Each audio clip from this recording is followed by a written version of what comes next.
प्रभु के लिए, प्रभु के वचन के लिए, सामर्थ के लिए, अभिषेक के लिए ये सब करना जरूरी है। हालेलुया। अभी तो बहुत इजी हो गया है ना, प्रचार करना, माइक है, चिल्लाने की जरूरत नहीं है, कोई सुनने वाला नहीं है तो यूट्यूब पे आ जाओ, फेसबुक पे आ जाओ, कोई अगर कुछ करने वाला नहीं है तो अपने लेटर्स लिख दो, छाप के पोस्ट कर दो, इजी है। इंस्टाग्राम है, फेसबुक है, यूट्यूब है, पता नहीं कौन कौन से और भी सोशल जो चैनल्स हैं उसके ऊपर आप जो चाहे वो कर सकते हैं।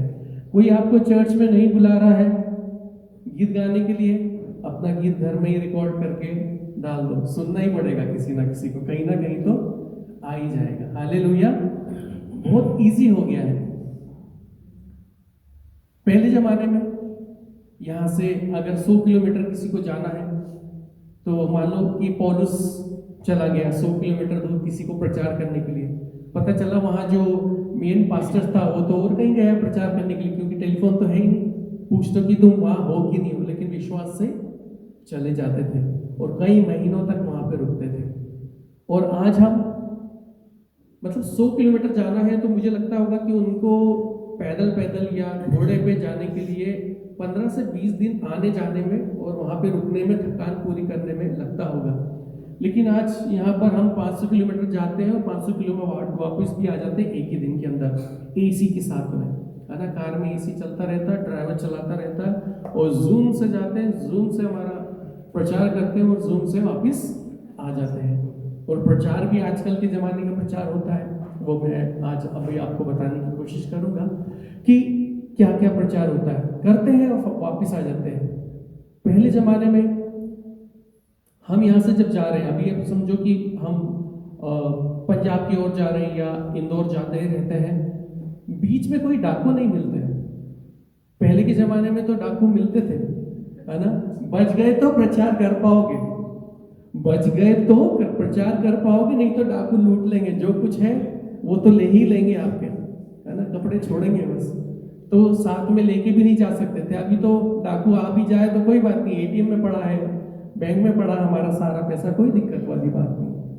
डाकू है ही नहीं, कहीं पे भी चले जाओ, क्योंकि इतनी सोसाइटी बड़ी हो गई। कितना आप सोचो कि कितना बड़ा मुश्किल होता होगा।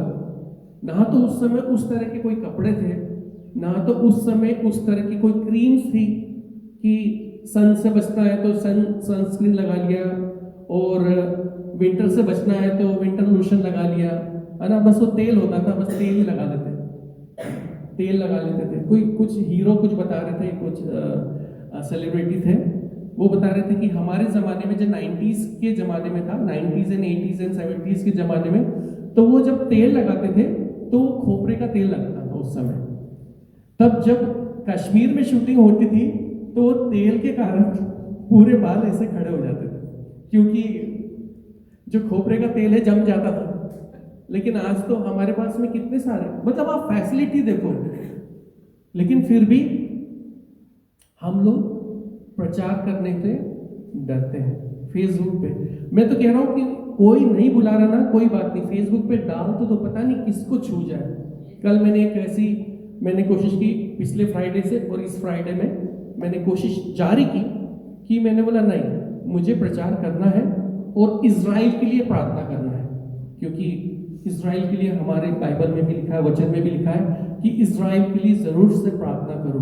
और आप अपने अपने समय में जब आप प्रार्थना करते हैं तो इजराइल के लिए जरूर से प्रार्थना करो। 7 देशों से घिरा हुआ देश है, अकेला एक यहूदी देश है, चारों तरफ से मुस्लिम देश है और सब उसके विरोधी है, और सिर्फ वो यही चाहते हैं कि इजराइल खत्म हो जाए।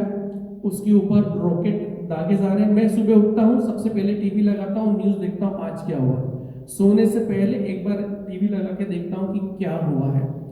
जब भी देखता हूँ तो यही नजर आता है कि इजराइल का परमेश्वर इजराइल को जिता रहा है। हालेलुया। इजराइल का परमेश्वर इजराइल को जिता रहा है। और उसमें एक चीज हमारे लिए ये भी है कि हम जब इजराइल को, वचन में लिखा है कि जो इजराइल को आशीष देगा वो भी आशीषित होगा, और जो इजराइल को शाप देगा तो वो शापित होगा। तो हम शाप तो नहीं दे सकते, लेकिन आशीष बोल के आशीष ले तो सकते हैं। हालेलुया। अगर हमारे पर आशीष नहीं है तो परमेश्वर का वचन तो झूठा नहीं है। वो हम आशीष दें उसे कि परमेश्वर तू इज़राइल को संभाल, इज़राइल को बल दे, बुद्धि दे, ताकत दे, सारे लोग उसे आशीषित करें, वो प्रोटेक्टेड हो। जो आशीष हम इज़राइल को दे रहे हैं वही लौटकर हमारे पास आएगी। हालेलुया। तो उसके लिए जरूर से प्रार्थना करें अपने समय में, क्योंकि बहुत सारे दूसरे जो देश हैं वो भी उठ खड़े हुए हैं उसके विरुद्ध में, लेकिन अभी यूएसए जो है उसके साथ में खड़ा है, वो है अभी तो, लेकिन फिर भी प्रार्थना का विषय है। आप जरूर से प्रार्थना करें। मैं अपने वचन की ओर जाऊंगा, उससे पहले मैं चाहूंगा कि कुछ एक वचन आप मेरे लिए पढ़ दें। दूसरा इतिहास उसका 7वें अध्याय और उसका 14वां पद 14, उसका जो मेन बात है मैं आपका ध्यान उस ओर ले जाना चाहूंगा कि दूसरा इतिहास 7वां अध्याय और उसका 14 जो वचन है उसकी ओर तो ध्यान लगाएं, लेकिन उसका जो मेन केंद्रीय भाव है, जो क्या बोलना चाहता है, उसको उससे पढ़ेंगे। जी बोलिए। तब यदि मेरी प्रजा के लोग जो मेरे कहलाते हैं दीन होकर प्रार्थना करे और मेरे दर्शन की खोजी होकर अपनी बुरी चाल से फिरे जी, तो मैं स्वर्ग में से सुनकर जी बस यहाँ पे एक बात पे ध्यान लगाऊंगा आपका कि बुरी चाल से फिरे। ये कौन सा कहां पर लिखा है? ये उत्पत्ति के बाद शुरुआती दिनों में जब राजा हुआ करते थे उस समय में, राजा शमूएल है और दाऊद है, उस जमाने की बात बता रहा हूं, जो सुलेमान है उस जमाने की बात है। यहाँ पे परमेश्वर कह रहा है कि अपनी बुरी चाल से फिरे। बुरी चाल से फिरे का मतलब होता है कि अपना मन बुरी चाल से फिराओ, मन फिराओ, है ना। एक और वचन है यिर्मयाह 15 उसका 19, ये सब पुरानी पुस्तक में से, है ना जी। यह सुनकर यहोवा ने यूं कहा, यदि तू फिरे किस बात से? जी, तो मैं फिर से तुझे अपने सामने खड़ा करूंगा। अगर ये तू फिरे मतलब अगर तू फिर से मन फिरा है तो तब तू जाकर तू मेरे सामने खड़ा हो पाएगा।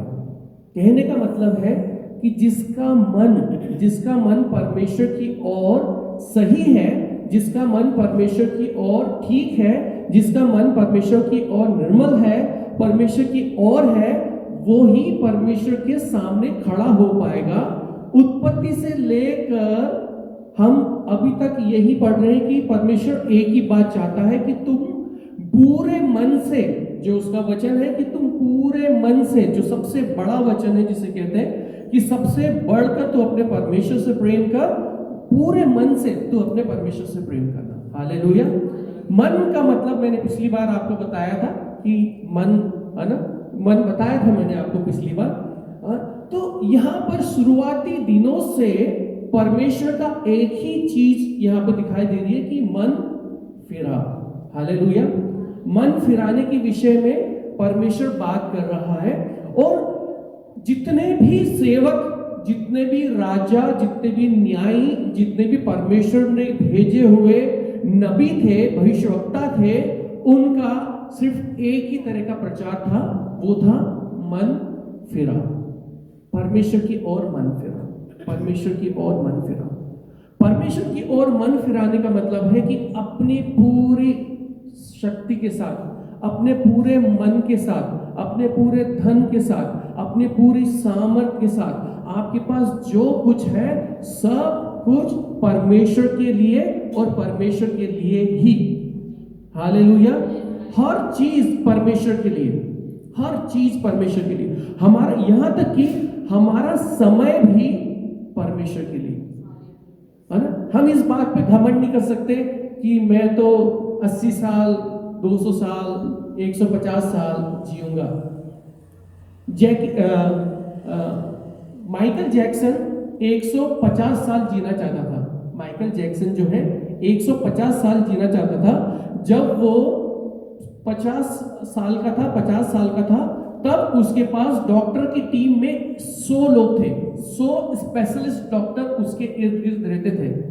सुबह जब उठता था तो उसकी चेकिंग होती थी, जब वो सोता था उससे पहले चेक होता था। हर रोज 100 डॉक्टर उसकी रोज चेकिंग करते थे। और क्योंकि उसके पास में इतना पैसा था कि मैं आपको बता नहीं सकता। मैं ये बता रहा हूं कि उसका 1 सेकंड का वो 1 करोड़ रुपए लेता था। 1 सेकंड के हिसाब से चलता था उसका। जितने सेकंड वो गाएगा, उस समय की बात कर रहा हूं जब माइकल जैक्सन जिंदा था, 1 सेकंड गाएगा 1 करोड़ रुपए लेता था। आज की किसी भी सेलिब्रिटी में इतना दम नहीं है कि 1 सेकंड के 1 करोड़ रुपए ले, वो उस समय लेता था। तो उसके पास में कितनी धन और संपत्ति होगी, और वो जीना चाहता था 150 साल।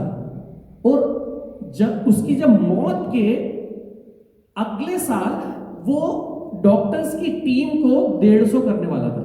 मतलब 100 तो काफी नहीं थे, हमारे लिए तो एक ही डॉक्टर काफी रहता है। हालेलुया। हमें डॉक्टर के पास जाना पड़ता है और वो सारे डॉक्टर उसके पास आते होंगे, उसके घर में ही रहते थे। 150 साल जीना चाहता है। परमेश्वर बोलता है, ए मूर्ख, आज के दिन ही तेरा प्राण ले लिया जाएगा। हे मूर्ख, आज के दिन ही तेरा प्राण तुझसे ले लिया जाएगा। जो कुछ तूने कमाया है, जो कुछ तेरा इस पृथ्वी पर है, वो किसके लिए छोड़ के जाएगा? जो आज तेरा है वो कल पहले, एक दिन पहले या उससे पहले किसी और का था। आज तेरा है, तेरे मरने के बाद और किसी का हो जाएगा। हालेलुया। परमेश्वर साफ साफ बोलता है, घमंड ना कर ए मूर्ख, आज के एक क्षण में, एक पल में क्या हो सकता है पता नहीं। वो अमन जो लड़का जिसकी बात कर रहे थे, आईसीयू में फोन लेके जाने की वो नहीं थी, लेकिन कैसे भी आईसीयू में उसके पास में फोन पहुंचाया गया और निशा ने प्रार्थना स्टार्ट करी। वो सो रहा था, नींद में था, और जैसे ही प्रार्थना के शब्द पहुंचे वो जग गया और हिलने लग गया और उसका ब्लड प्रेशर हाई होने लग गया। डॉक्टर में इसने प्रार्थना, मैंने बोला क्या हो रहा है करके, तो ये प्रार्थना रोका नहीं, बोले कि नहीं वचन नहीं रोकूंगी मैं, तुम अपना जो करना है वो करते रहो। तो डॉक्टर जो कर रहे हैं वो कर रहे हैं, सब डॉक्टर भाग भाग कर आ गए। हलचल मचने लग गई एक वचन के द्वारा। पूरी आईसीयू हिलने लग गया कि क्या हो गया इसको। ये अचानक जब सो रहा था, इतनी गहरी नींद में था, कोमा में था, और अचानक से ये उठकर ऐसी हरकतें करने लग गया। मैंने बोला परमेश्वर का वचन आज भी सामर्थ्य है। Hallelujah, hallelujah. मैं आपको बता रहा था कि परमेश्वर शुरू से एक ही बात कहता आ रहा है कि मन फिराओ। हालेलुया। यशाया नबी की पुस्तक में, जो कि 760 बीसी के अंदर, मतलब आज से 1300 साल पहले, नहीं, यीशु मसीह से 800 साल पहले, 700-800 साल पहले जो यशाया नबी था, उसका प्रचार हम वहां से स्टार्ट करते हैं। हालेलुया। कोई निकाल ले यशाया नबी की पुस्तक, उसका 30 का 15। प्रभु यहोवा इस्राएल का पवित्र यूं कहता है, लौट आने और शांत रहने में तुम्हारा उद्धार है। शांत रहने और भरोसा रखने में तुम्हारी वीरता है। परंतु तुमने ऐसा नहीं किया। तुमने कहा, नहीं, हम तो घोड़ों पर चढ़कर भागेंगे, इसलिए तुम भागोगे। और यह भी कहा है, हम तेज सवारी पर चलेंगे, इसलिए तुम्हारा पीछा करने वाले उससे भी तेज होंगे। एक ही की धमकी से 1000 भागेंगे, और 5 की धमकी से तुम ऐसा भागोगे कि अंत में तुम पहाड़ की चोटी के डंडे या टीले के। यशाया 30 का 15 पढ़ रहे हैं? हाँ, 15 से आगे बढ़ गए। 15 से आगे बढ़ गए। अच्छा, नहीं, बस 15 तक ही पढ़ना था, बस और कुछ नहीं है। तो यहाँ पे लिखा है, शांत रहने और भरोसा रखने में तुम्हारी वीरता है। और उससे पहले लिखा है, लौट आने का भी मतलब यही होता है कि मन फिराकर फिर से प्रभु की ओर लौट आओ। मन फिराना क्या है? हम इस तरफ मुंह करके चल रहे हैं, और परमेश्वर बोलता है मन फिराओ, नहीं मुझे ये चीज अब नहीं चाहिए, मुझे परमेश्वर चाहिए। हालेलुया। मुझे जो सांसारिक चीजें मुझे खींचती है, जो लालच देती है, जिसकी मुझे अभिलाषा है, शारीरिक अभिलाषा है, मेंटल अभिलाषा है, या जो मुझे फाइनेंशियल नीड्स है, इस तरफ या मैं चल रहा हूं या गलत कामों की ओर चल रहा हूं, तो परमेश्वर बोलता है कि तू फिर जा या लौट आ। तो वो अगर जब इधर आता है तो लौट आता है, तभी बोलते हैं कि मन फिराओ। हालेलुया। अब यहां पर यशाया की पुस्तक उसका 40 उसका 3 से 5, यहां पर जो यशाया है, यशाया जो भविष्यवक्ता है, वो परमेश्वर का चुना हुआ है। परमेश्वर के द्वारा उसको जब भी जो कुछ मिलता था वो उस बात को बोला करता था, और जो ये बात बोल रहा है ये नए नियम की पुस्तक में भी आपको देखने को मिलेगा। तो मेरा जो आपसे मैंने पुरानी पुस्तकों से लेकर अब तक मैं आपको बता के आया हूं, वो है मन फिराओ।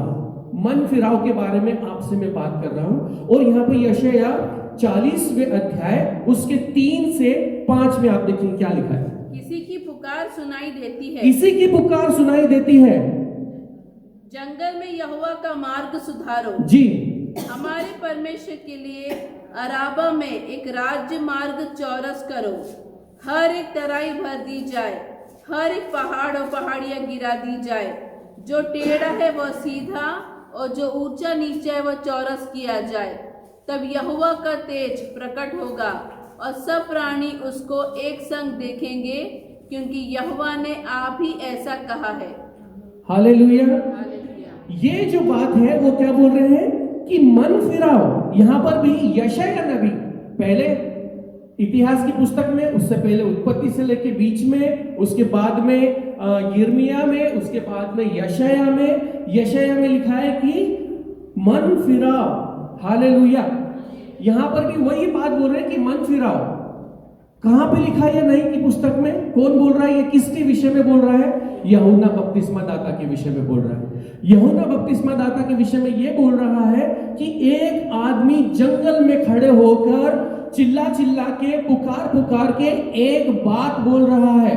वो क्या बोल रहा है? वो परमेश्वर की उस बात को बोल रहा है जो परमेश्वर इस पृथ्वी पर चाहता है ना। हम पढ़ेंगे मत्ती उसका 3 और उसका 2। मन फिराओ क्योंकि स्वर्ग का राज निकट आ गया है। मन फिराओ क्योंकि स्वर्ग का राज निकट आ गया। और 11 में लिखा है, मैं तुमसे सच कहता हूं कि जो स्त्रियों में से जन्मे हैं उनमें से यूहन्ना बपतिस्मा देने वाले से बड़ा कोई नहीं। उस समय उस विशेष पल में यूहन्ना बपतिस्मा दाता से बड़ा उस समय में कोई नहीं है। और वो एक बात बोल रहा है, जंगल में खड़े होकर पुकार कर, सिटी में नहीं, जंगल में खड़े होकर पुकार कर कि मन फिराओ, मन फिराओ। किस बात से मन फिराओ? किस बात से मन फिराना है? किस बात से मन फिराना है? गलत कामों से, अपनी बुरी चाल से, अपनी बुरी चालों से मन फिराओ। अच्छा, जो खड़े थे वहां पे कौन कौन थे? वो सदूकी भी थे, फरीसी भी थे, शास्त्री भी थे, और बड़े बड़े जितने भी आराधनालय के सरदार भी थे, और जितने जो ऑफिसर्स थे वो भी आए होंगे। वो देख रहे होंगे कि मन फिराओ। वो एक आदमी के पास में कुछ नहीं है, कपड़ा पहनने के लिए नहीं है, जंगल में पानी में खड़ा है, और वो एक ही बात बोल रहा है कि मन फिराओ। Hallelujah, hallelujah. मन फिराओ। योना नबी की पुस्तक में निनवे के लिए परमेश्वर ने एक आज्ञा भेजी। क्या भेजी? कि इसे मैं नष्ट करने वाला हूं। अगर ये, और जो नबी है योना नबी क्यों भाग गया? क्योंकि पता है उसको कि ये परमेश्वर है ना, प्रेमी परमेश्वर है, वो प्यार करने वाला, वो किसी को नाश नहीं करेगा। तो वो भाग रहा था, लेकिन परमेश्वर ने फिर भी उसको वहीं पहुंचाया। और परमेश्वर की आज्ञा योना नबी ने उनको सुनाई, और वहां पे पूरी निनवे ने क्या किया? वहां पे अपना मन फिराया, और मन फिराया तो वो बचाए गए। हालेलुया। मन फिराया तो वो बचाए गए। अब इसके बाद में क्या हुआ? इसके बाद में ये हुआ कि यूहन्ना बपतिस्मा दाता को पकड़ लिया गया। यूहन्ना बपतिस्मा दाता को पकड़ने के बाद उसका सर कलम कर दिया गया, और सर कलम करने के बाद और वो जब खत्म हो गया तो यीशु मसीह प्रकट हुआ। यशायाह ने जहां से खत्म किया, यूहन्ना बपतिस्मा दाता ने वहां से शुरू किया। यूहन्ना बपतिस्मा दाता ने जहां से खत्म किया, यीशु ने वहीं से शुरू किया और बोला मत्ती 3 के उसके आगे में उसने स्टार्ट करना चालू किया, बोलना चालू किया कि मन फिराओ क्योंकि स्वर्ग का राज निकट आ गया है। हालेलुया।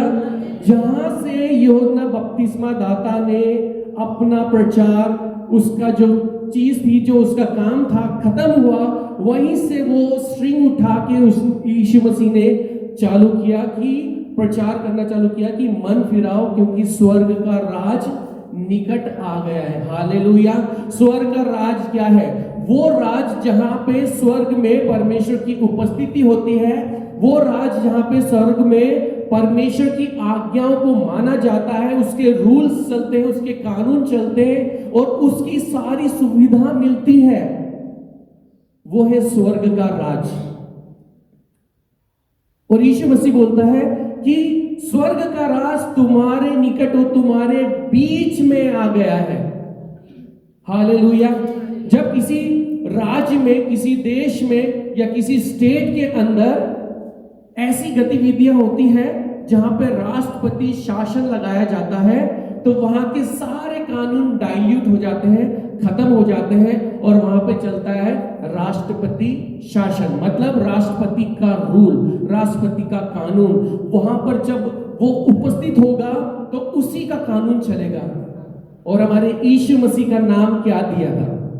इमैनुअल। इमैनुअल, इमैनुअल का मतलब प्रभु हमारे साथ। जब यीशु हमारे बीच में आया तो वो बोलता है कि परमेश्वर का राज तुम्हारे निकट आ गया है। Hallelujah, hallelujah. और परमेश्वर यीशु मसीह ने वो बोलना चालू किया। और यहाँ पे जो इंग्लिश वर्ड है रिपेंट, रिपेंट का मतलब है to change one's mind, to turn away from sin. हमारे दिमाग को पाप से हटाकर दूसरी जगह, मतलब परमेश्वर की ओर लगाना, पाप को छोड़ पुण्य करना या परमेश्वर की आज्ञाओं को मानना या परमेश्वर की इच्छा के अनुसार चलना। हालेलुया।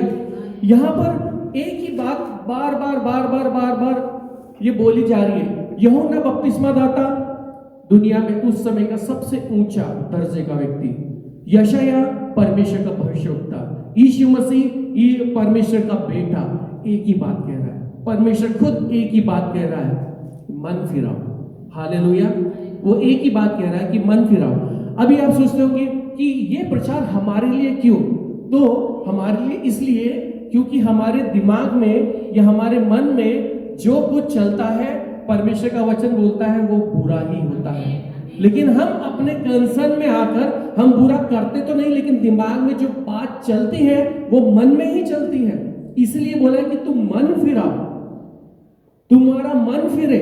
मेरे दिमाग में ऐसी ऐसी बातें आती कि इसने मेरे साथ ऐसा किया, मैं प्लान करके इसका ये नुकसान कर सकता हूं। लेकिन जब मैं अपने आपे में आता हूं तो बोलता नहीं, मैं परमेश्वर का जन हूं, मैं परमेश्वर की विधियों के विरुद्ध नहीं जा सकता, इस वजह से वो काम मैं नहीं करूंगा जो परमेश्वर मुझे करने से मना करता है। हालेलुया।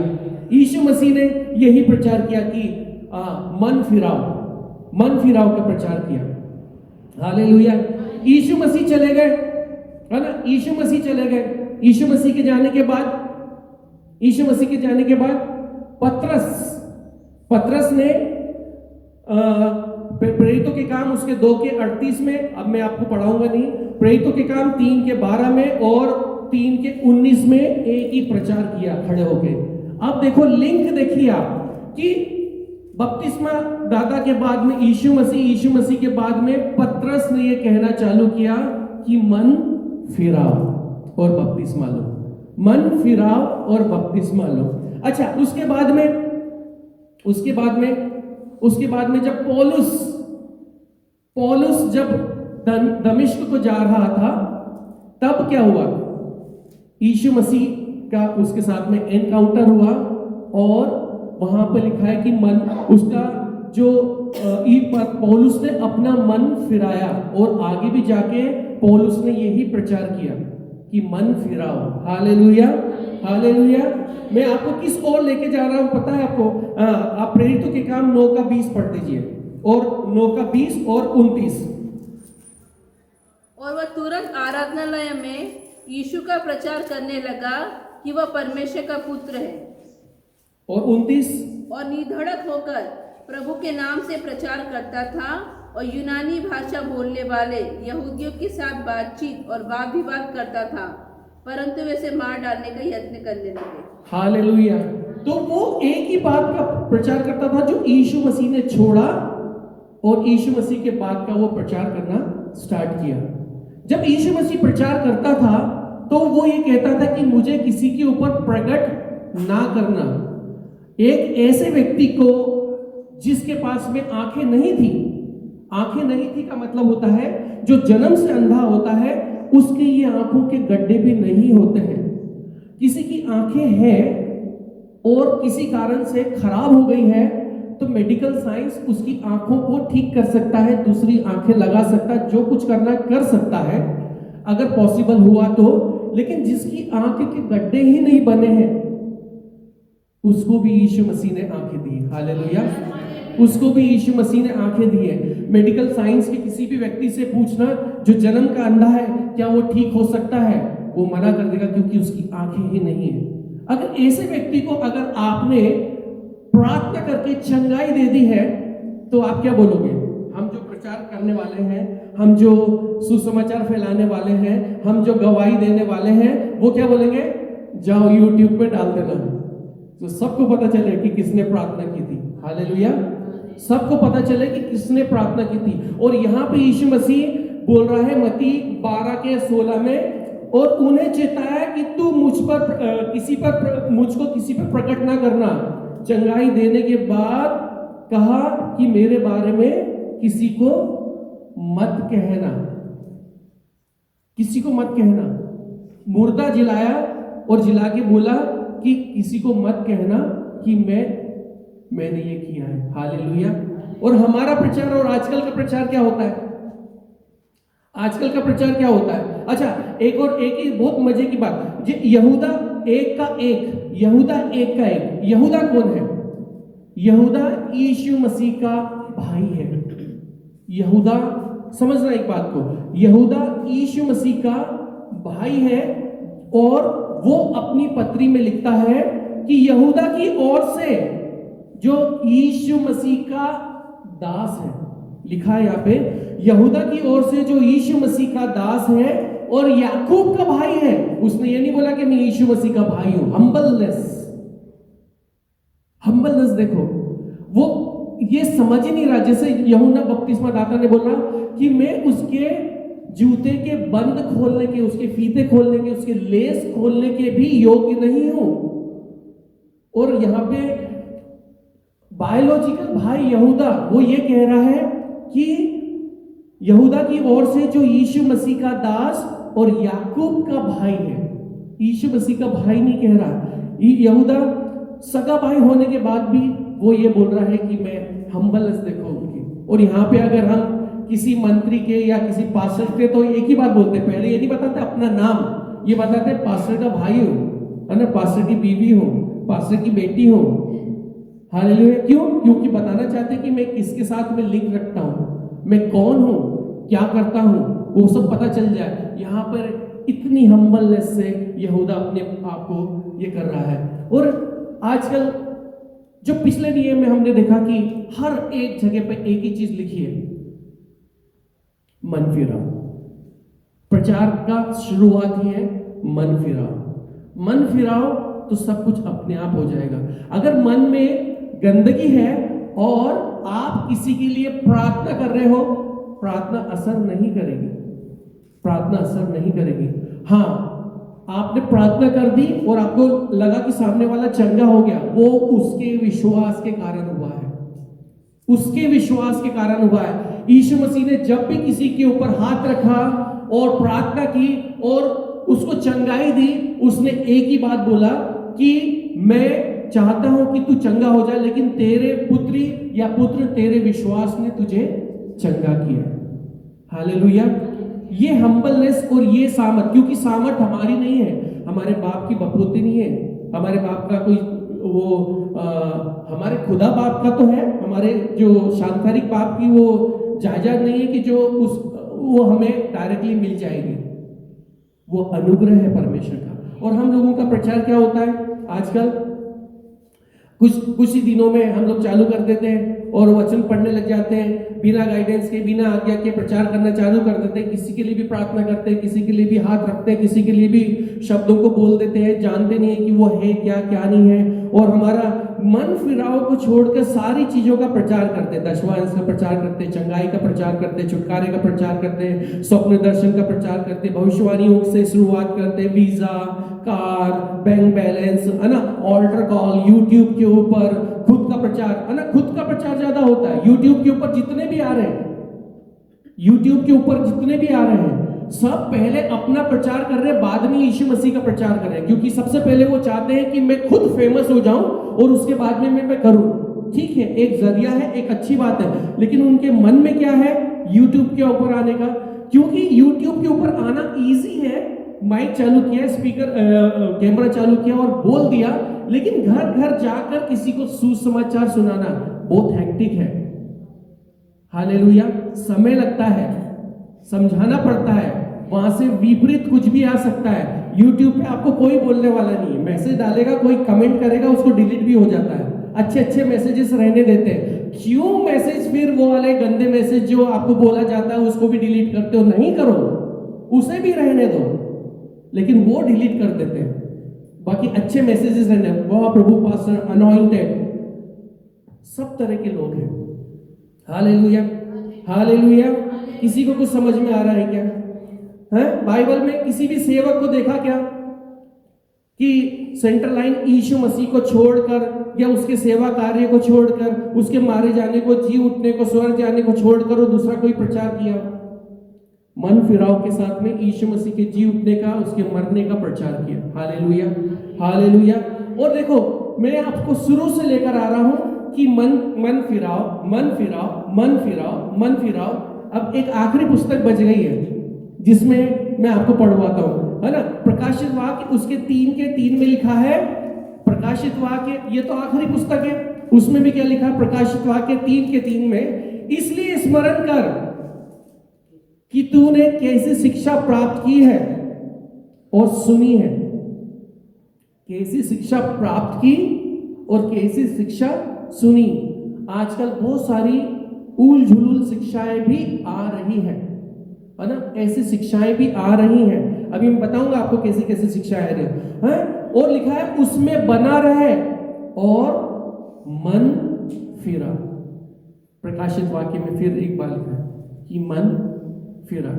उसके बाद में प्रकाशित वाक्य उसके 2:5 में फिर से आप पढ़ेंगे, इसलिए स्मरण कर कि तू कहां से गिरा है। हालेलुया।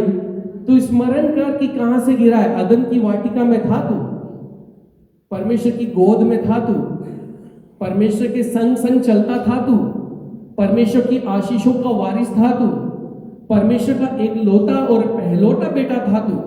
तू स्मरण कर कि तू कहां से गिरा है और मन फिरा और पहले के समान काम कर। हालेलुया। मन फिरा और पहले के समान काम कर।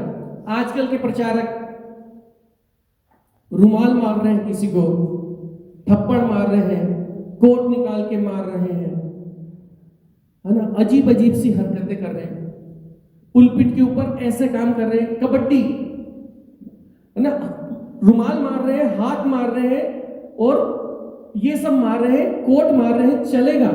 आजकल नया ट्रेंड चालू हो गया, लात मार के चंगाई देने का। ये कौन सा ट्रेंड चालू हो गया? हालेलुया। लात मार रहे हैं, और लात भी कैसे मार रहे हैं? जैसे कबड्डी खेलते हैं ना, उस तरह से उनको लात मारी जाती है। कबड्डी खेलते खेलते लात मारी जा रही है। पुलपिट का मजाक, पुलपिट का मजाक बना के रख लिया कि क्या हो रहा है। और अभी मैं एक ऐसी बात बताने वाला हूं जिसको सुनकर आपको ये लगेगा कि अरे यार ये क्या बोल रहा है, लेकिन जरूरी भी है, इसलिए अपने शब्दों को बहुत सटीक करके, क्योंकि मैं लिख कर लाया हूं, क्योंकि मेरे मुंह से कोई गलत शब्द ना निकल जाए, इस वजह से कि पुलपिट पे ऐसा भी है कि एक दाम्पत्य को बच्चा नहीं हो रहा था, कलीसिया बैठी है, उसको एक दाम्पत्य मतलब एक फैमिली को, एक हस्बैंड वाइफ को बच्चा नहीं हो रहा था, और चर्च लगा हुआ है, संडे की वर्शिप चल रही है, संडे की प्रार्थना चल रही है, पास्टर उसको बुलाता है हस्बैंड वाइफ को, और यहाँ पे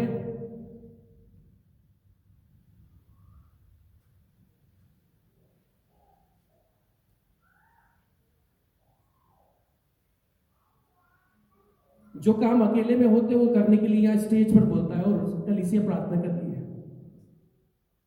हालेलुया। कैसी कलीसिया होगी वो, कैसे लोग होंगे? क्या उनमें से कोई भी ऐसा नहीं था जो बोलता कि पास्टर आप ये गलत कर रहे हो, या पुलपिट पे तो ये काम नहीं होना चाहिए, स्टेज पे तो ये काम नहीं होना चाहिए? आप कैसे डाइजेस्ट कर पाते हो?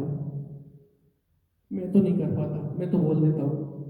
निशा बोलती तुम किसी भी दास के विरुद्ध कुछ भी बोल देते हो, मैं बोलता हूं कि वो दास होता तो मैं बिल्कुल नहीं बोलता, वो दास नहीं है इसलिए मैं बोल रहा हूं। कैसे होगा, कैसे होगा ये, कैसे डाइजेस्ट होगा? ऐसी ऐसी अन्य भाषा बोल रहे हैं कि आप बोलोगे कि यार वो अन्य भाषा बोल रहा है कि शैतान है उसके अंदर, जैसे अघोरी बाबा जो बोलते हैं उस तरह की लैंग्वेज यूज कर रहा है। क्या नहीं हो रहा आजकल? अभी आप बोलोगे कि हम लोग यीशु मसीह के दूसरे आगमन का इंतजार कर रहे हैं। कोरिया के अंदर यीशु मसीह का दूसरा आगमन हो चुका, कोरिया के अंदर यीशु मसीह का दूसरा आगमन हो चुका। वो पत्थर तोड़ने वाला था और उसने यरूशलेम से शादी कर ली, और यरूशलेम माता हो गई, और उसका एक चर्च बन गया। यीशु मसीह फिर से मर गया और चला गया। अब वो तीसरी बार इंतजार कर रहे हैं।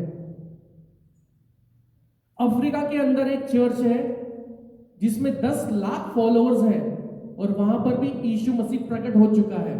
योना नबी है, बर्तिमाई है, यशाया है, और बहुत सारे भविष्यवक्ता और भी हैं, और वो सब नाच रहे हैं, सब हो रहा है।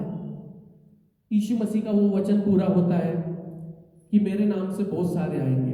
हालेलुया। कितना सही लिखा हुआ है। आज भी 2000 वर्ष पहले बोला गया, आज भी हमको देखने को मिलता है कि यीशु मसीह आ चुका है। अभी भी है साउथ अफ्रीका के अंदर। मैं चाहूं तो आपको वीडियो भेज दूंगा, उसका इंटरव्यू भी हुआ। वो बोला कि हाँ मैं यीशु मसीह हूं, और बोलते हैं वो हाथ रखता है तो मुर्दे जी भी उठते हैं। अब लेकिन प्रचार कहां से हो रहा है? इसी बाइबल में से। वो क्या प्रचार करता होगा? कैसे बोलता होगा यीशु मसीह के नाम से मैं बपतिस्मा देता हूं? कैसे बोलता होगा? खुद के नाम से खुद का बपतिस्मा, और प्रचार यही हो रहा है। कैसी बुद्धि भ्रष्ट हो गई, कैसा मन। इसलिए मैंने बोला कि शुरू से लेकर परमेश्वर की एक ही योजना है कि मन फिराओ। हालेलुया।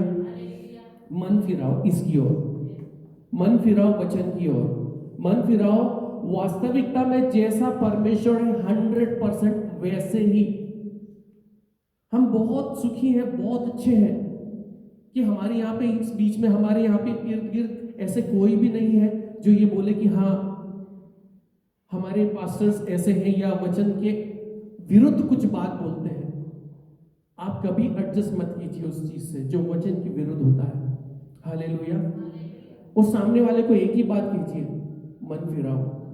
अभी एक थोड़े दिन पहले किसी से मेरी बात हो रही थी। भोपाल में एक व्यक्ति है, 60 साल का बुजुर्ग है, उसकी कलीसिया के एक मेंबर से मुझसे बात हो रही थी, तो वो बता रहा था कि कोरिया में आ चुके हैं, वो तो हो चुका है, अब तो बाइबल जो वचन मैं बता रहा हूं उसका अलग मीनिंग। मैंने बोला आपके पास्टर का नंबर दो। मैंने बोला पास्टर्स तो थोड़ा सा अपने उसमें होगा। मैंने पास्टर का नंबर लिया, बात की, तो पता चला, उसने मेरे से पूछा कि कहाँ से हो, तो मैंने बोला मैं नीमच से हूँ। अरे नीमच में तो मैं भी था, यहाँ पे थोड़ा दूर पहले एक ITI है, यहाँ पे मैं नौकरी करके गया हूँ और इस चर्च का मैं मेंबर था, रोमन कैथलिक का। लेकिन मैं अभी परमेश्वर के सही वचन, अब क्या बोलते हैं, परमेश्वर के सही वचन को जाना, तब जाके मेरे को पता चला कि यीशु मसीह तो आ चुका है।